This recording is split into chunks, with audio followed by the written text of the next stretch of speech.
afternoon, everyone. We are the Group 6 reporters. So our topic for today is all about feelings and reason. So what comes in your mind when you hear the word feelings and reason? Anyone?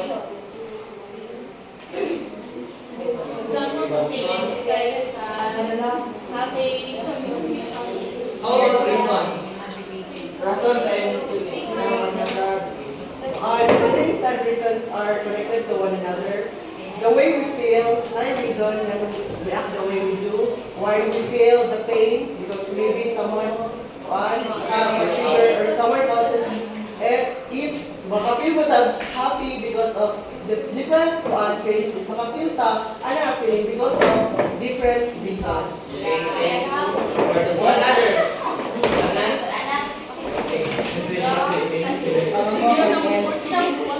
So this will be our learning objectives. So kindly read the definition of feelings. Feelings are an inherent part of being human, and they often surge in response to our experiences, whether positive or negative. So, Miss Yandy, based on the definition of feelings, what have you understand? For me, feelings is it is our response sa ato ang na-feel or na-experience kung it's positive or negative. Thank you. How about you, Mr. Kenneth? What is your own understanding about feelings?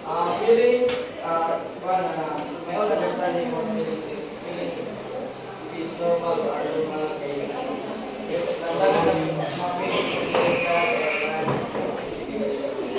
As one, feelings rational sa mga experiences na.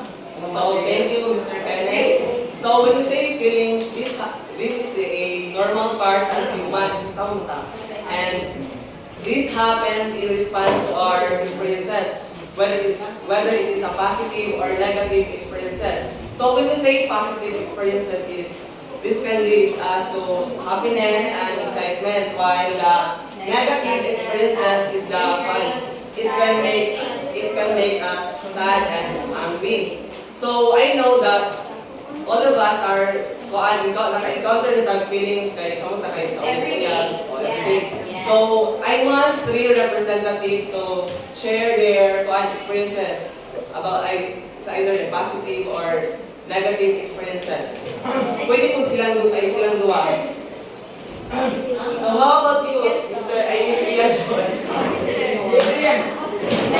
Share your real life experience about positive and negative experience. Feelings.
Okay, thank you, Ms. Lia.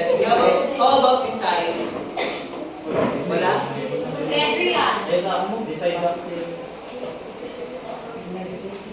Miss Mr. Jayvan, ikaw. Can you share something about the yung experience about positive and negative experiences? Kanin na pan ba na experience nga? One yung mga good experiences, yung iba mga negative, yung mga positive or bad experiences. Positive sa feelings is like nakakuan ko naka-experience ko like na ako ang kuan ba leader sa kuan pero sa leader sa among choir sa yung kuan ba diay nami madalas feelings nga nang kuan tas anang imuha mga kauban nga dapat gitrit ka nga ikaw ang nang leader nila like so, dito ako po nakakaroon sa negative nga na like sa bang sa kwan sa kabayan ako sa choir niya nang makuan ako ng di ko ka kuan tayo sa ako mga kagrupo di ko ka guide nila kayo kay tungod na yung wali kong school niya ang kwan ba yan dito masabado ang mga nang mag-practice miss among kasi mga bagong mga kuan lyrics. Yung motto, chismisan mi, yung ana, dalawang reason, yung How about you, Adrian? Can you share something about what you experience about feelings? The positive and negative experience.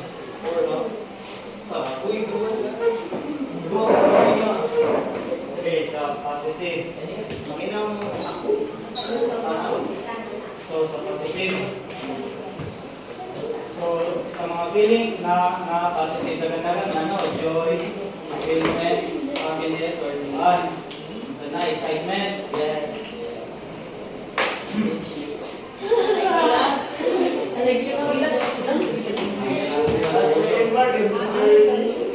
May datay sa grade 12 ako, nakamianaw sa mga feelings sila mo, kapag na sila entrance exam, then sa gingon ni mama na ako, ganyan na siya nga, okay ra, sonorsumi nung sa karton ka, kay super tanda, pero hindi man ko nga, dili ko ganang kumagiti kay lisod ng ana, so, dili ako sonorsyo siya ton. So, pag take na ko sa exam dira, nakapan ko excitement, excitement. Then, pag-abot sa results, kahit na-appeal man ko, so niabot atong joy. Joy!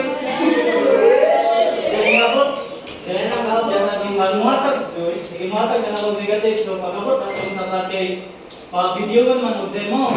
Kaya atong sa teachers, lagi ang gipili, pa-hatagon og video para demo niya.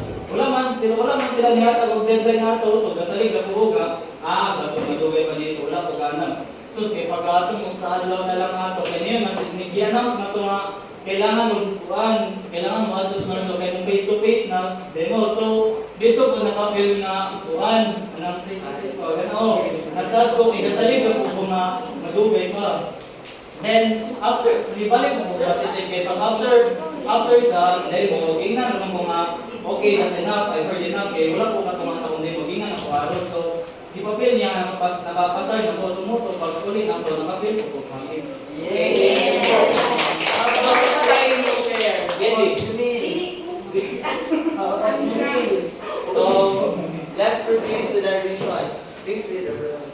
Reason plays a critical role in personal moral experiences by guiding individuals in making ethical decisions, reflecting on their actions, and evaluating the consequences of their behavior. So, reason, it is very important.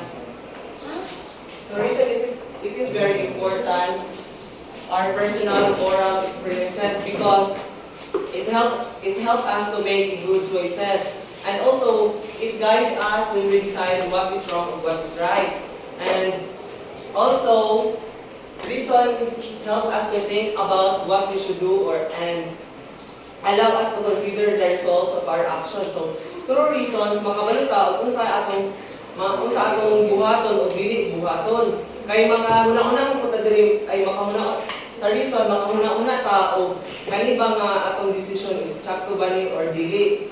So, reason is one part part kayo siya sa ato ang personal moral experiences. So, for example, si Yendi o si Abby. Si Abby si Abby gauna og lakaw naatak iyang pitaka. Then si Yendi may gasunod niya. So, ang himo ni Yendi is siya yung nakapulot sa pitaka ni Abby girl. So, si Yendi, bayusing sa iyang reason, maguna ko na siya o sa iyang buhaton. Iya ba niya giuli or dili ba?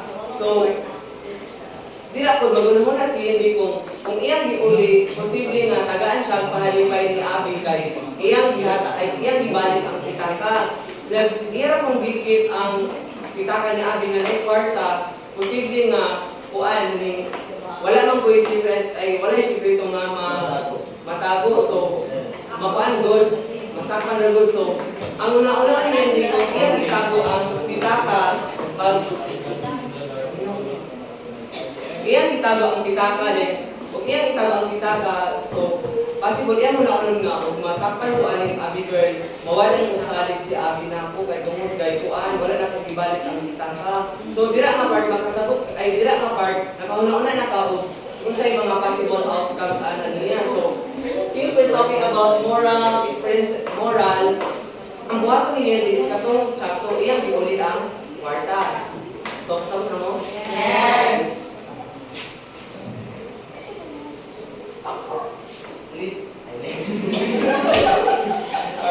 Let's proceed to the role of emotions and physical decision making. Please read the first one. The reason allows individuals to assess situations through a rational lens, considering the facts, consequences, and the principles involved. So, is there any idea about rational lens? So rational lens is this approach wherein we use our critical thinking, analyzing, and also, of course, the possible consequences of our actions. Okay. So, as what I said earlier, reason is very important in our personal moral experiences because it helps us to make good choices and allow us to think clearly about the facts, the possible outcomes, and what is right and what is wrong. So, yes. Yes. So, Mr. Lee will be Okay, so let's move on to the second. That's ano yung isa sa kuan?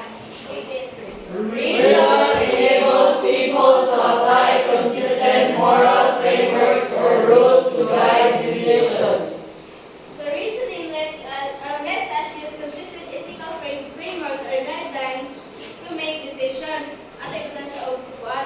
For example, you are a judge. Tapos, imong friend or imong long-term friend na special din mo is na case o kuan kawat. So, how are you going to handle this situation? Tignan mo. Number na, ikaw ang judge sa kuan, sa court.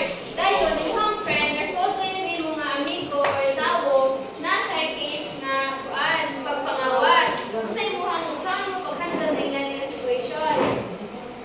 Nasuod kayo din mo ako. Sige.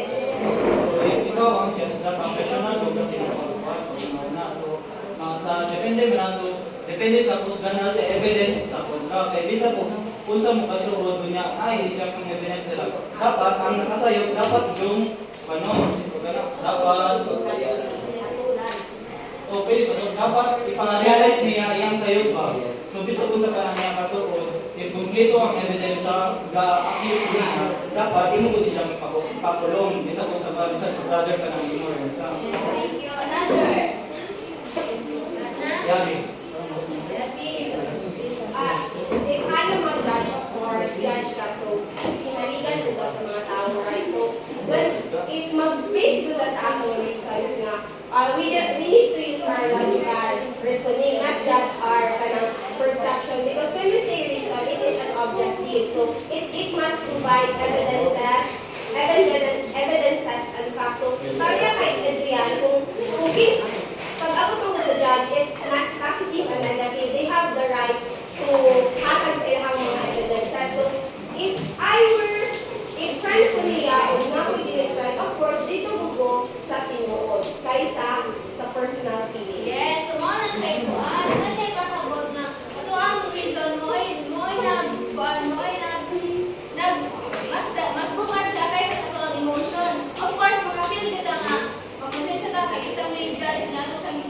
but then, ang reason nato is atong i-apply siya og kabahin og law and ethical choices.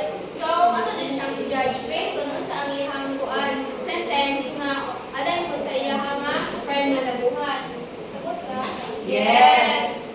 Next is third. Read. Reason supports reflection on past actions, allowing people to evaluate whether their behavior was justifiable based on broader principles involved. So, reason dun ng iman siya kuan statement to justify your decision. For example, katong di ko niliya nga kuan, mahirap siya ang high school o kuan, college. For example, sa high school nato is kuan, pwede naman ito madala nato for works kung tanong. But then in college, especially sa major nato, dili na dyan siya makuan. And then, pareha ka kung nakuan, atong madala ka kung ang mga attitude sa high school no nga, sige rin nga, ayaw niya na, napay ugma. And then, pag-awa sa college is hanggang mata. So, atong mag-reflect o kung sa'y rason nga nung kuan. Kung sa'y rason nga, anong na inanin tarong nga, kuan, tungod sa past na kuan, example kuan na ang ako nakapasara ko high school kay na kuan nga ang mga teacher dito is kaya ra mo na magpasaylo adin sa college dili na. So, adin sa college ako nang pato na akong best na dili na ko dapat na to mga attitude na sa high school pa. And next is let's move to the role of feelings in ethical decision making. Please read, everyone. Feelings such as empathy help individuals understand and care about the emotional well-being of others. Now, what do you mean by empathy, by the way? Putting yourself, it is putting yourself in the situation of other, feeling what he or she is going through. Yes. Okay, so empathy is putting yourself, sabot ka mo sa ilahang kuan, na feel. So, for example, muhang uyab na siya kuan, muhang uyab na ay family problems niya. As ikaw na iyang kuan, iyang partner, ikaw ay iyang sumbungan sa tanan. So, ano naman siya pag-handle?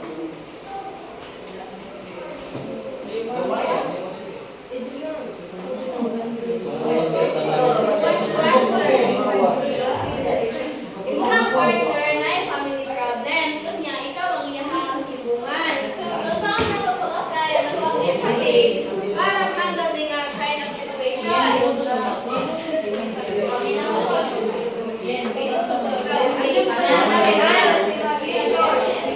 mga party.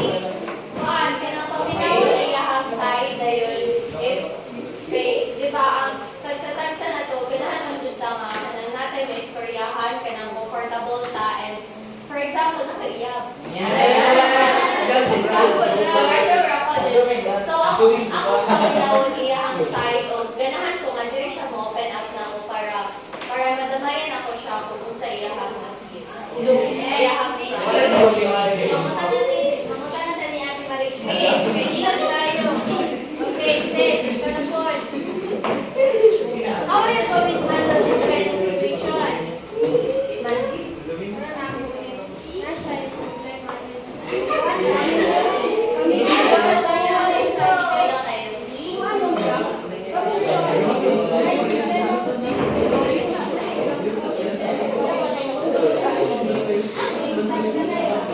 Yes, so supporting Ate Maricris.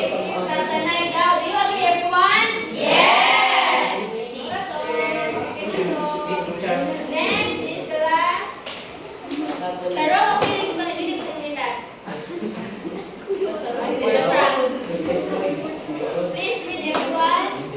Sometimes, ethical decisions are guided by gut feelings or moral intuition, which are based on accumulated experiences and make sense of right and wrong. By the way, guys, yun siya na kahit ko lang na.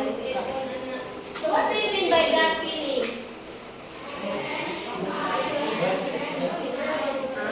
Yes, yes, see? Kanang more about kaninang instinct, ay mga instinct ba ni mo ba? Maybe, Napay mo feel naakay mo na for example, imuhang uyab, like nakay instinct na kanang kabinuang siya.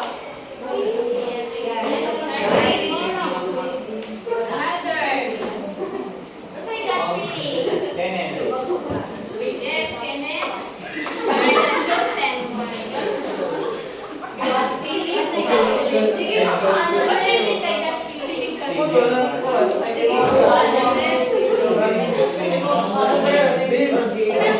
For example, I'm just birthday, makapil ka, nag-out ka, artillery ka. Okay, based sa yung performance. Okay, so for example, kuan, kaya hindi nga, kuan, in a relationship context, anong i-example nga, wanda, ikaw, if you sense your partner na na-changes in mga partner, for example, nga, dili na mo kiss, siniging ka, nanyag isa ng password, kuan, dahil ang pagdilit of control na hindi akong kinilit, kaya dito ka lang maligaw ka. Okay, so how are you going to handle this situation? Yes, Miss Melanie.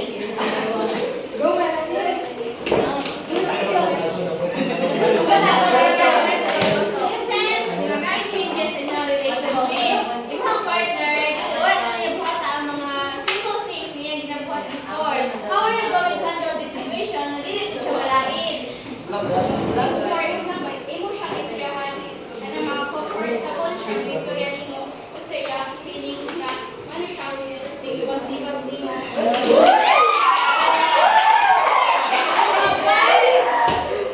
Asking question man siya minana so that ang kanan nakita mawala siya na sa iyang naman himo sabay.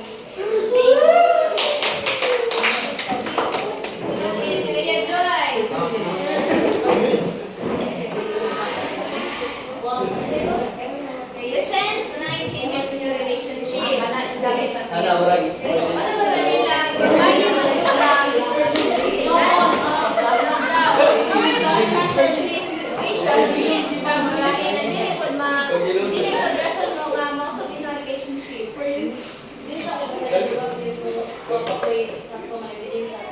What if the instinct na tumino na kuhan, dili na ng instinct sa bayo, tinuro niya. What if they suddenly kanang wala ito ni mo yan, usawan ka, ito siya gyapon so wala kayo sa evidence. So dapat mangita sa buwan pamaagi na ingon ka na mo ang una-una dili. Pero kita ka skills na kanang nagdulog sa kuya game. Bidang ko ba yan sa kao ka na sa laki, bidang ko siya tayo. Hindi ako na kayo, isang binuang. Pero, isang bahay mga kawin sa laki na naman itang dapat na ang base ng evidence sa akong mga sa According to Miss Leia Joy, isa na daw strong evidence. Naman, what if ang partner gusto kayo matago? According to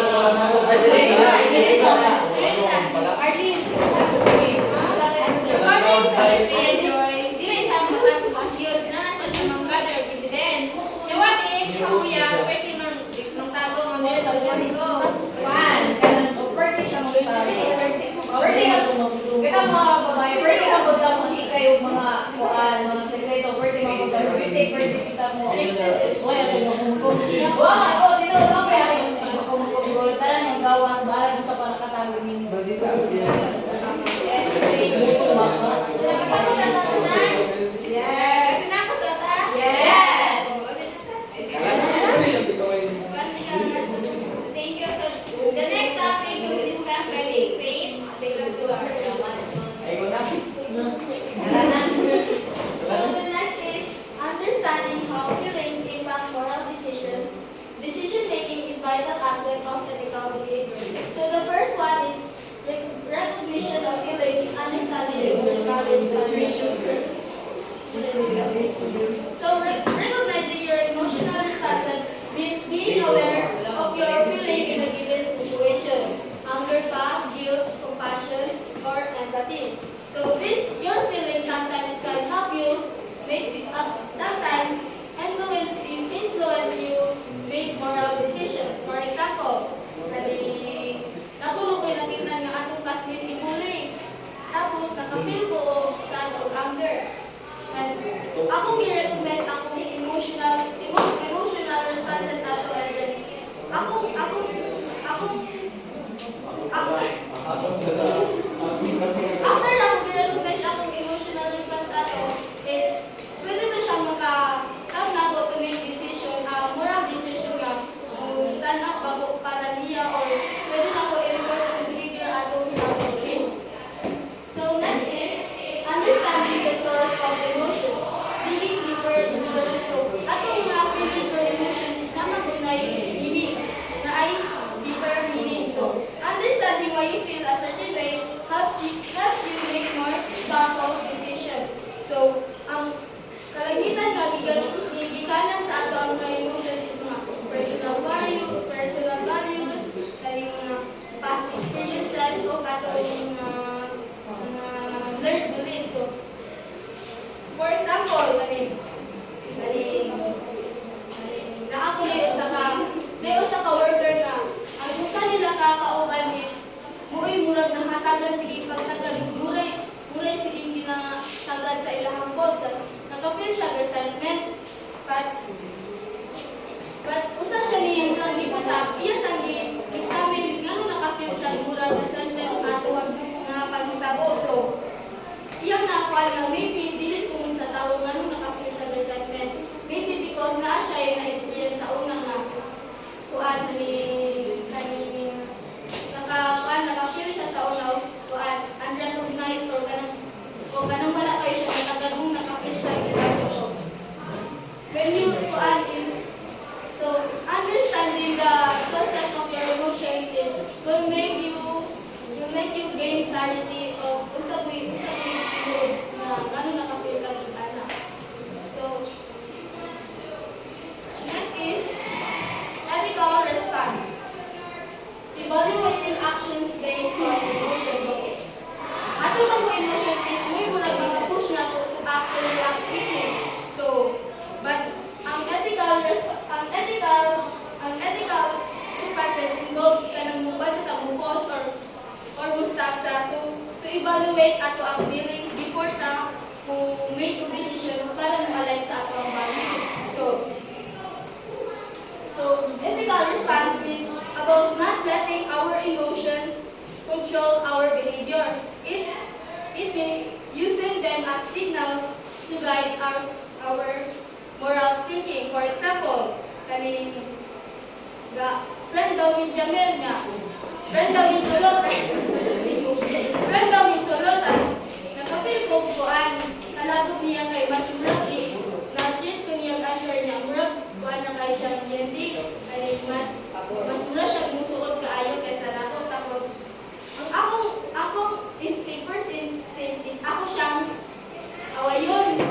So, bangon ikaw, pero na akong instinct, but na-realize ako, before ko mumupan ka to is, ako sa evaluate ako ang unsay akong i-response ato nga ako ang na-feel.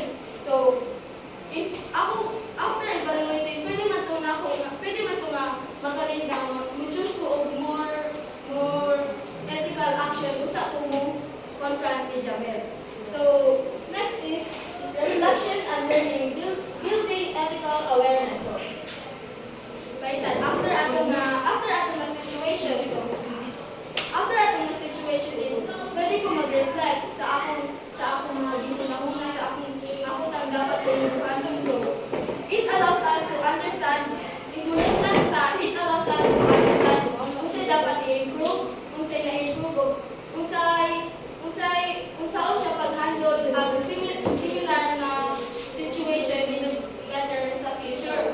So, for example, si Perlin ako, kaaway daw ni Perlin. Tas naku niya ingon niya nga labag ka sakit. I said something nga, labag yung sakit kayo dito Perlin. Tapos later, after sa aming away, ga-reflect and na-realize na ko nga, ang akong frustration is tungod sa feeling nga wala ko niya kayo din tungod. Dili ang frustration, wala na ko gimin ang akong giingon niya. Naingon ko na ko niya kayo, feeling na ko, wala ko niya gidugog ako ang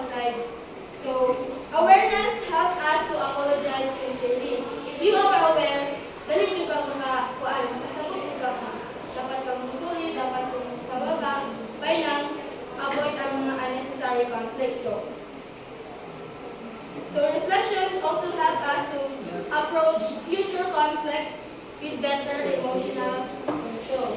Muna to, capturing and analyzing feelings in personal moral experience is a process that involves recognizing, understanding, responding ethically, and reflecting on emotional responses. So, capturing and analyzing feelings in moral situations means being aware of what you feel or kung sa imong decision ni himuon or after anak mag-reflect ka pa. So, it will help us to make better moral decisions in the future or current. So, conclusion please from everyone. The exploration of feelings and reasons highlights their vital roles in shaping our moral experiences. While feelings provide immediate responses, reasons allow for thoughtful analysis. By recognizing, understanding, and evaluating our emotions, we can make ethical decisions that align with our values. The interplay of these forces encourages a balanced approach, acknowledging the power of empathy and intuition while using reason to guide our actions towards responsible and ethical behavior. So, our summary. So, feelings and reason are both important in shaping our moral experiences because feelings give us quick reaction to the situation while reasons help us to think carefully about our choices. So by understanding our emotions, we can make decisions that match our values. So, kasabot mo? Yes. So, since kay kasabot mo kuan feelings and reasons, I want Joshan here to share an examples of kuan a situation nga nabilong ang feelings o reasons dayon diri kay si Arlene and diri kay si Miss Aliana. So kasagot na yung about feelings and reasons. I-combine na silang duwa sa usa ka situation. Nga na ang feelings o reasons. So kisa may muna diri. Si Aliana. Ano ba ang sa usa ka scenario na ay nabilong ang feelings o reasons? Combine silang duwa. So like for example, ano kang nalain ang mga tao. So for example is kanang ang imong feelings kay nalain ka or nasakitan ka kay ang reason ana is kanang ano iato siya mag-istorya, ngano mambuli siya nga kung nga dito or ngano iyang gabito tong imong mga kas nga sayo para ipunta nimo. Sakto ba? You are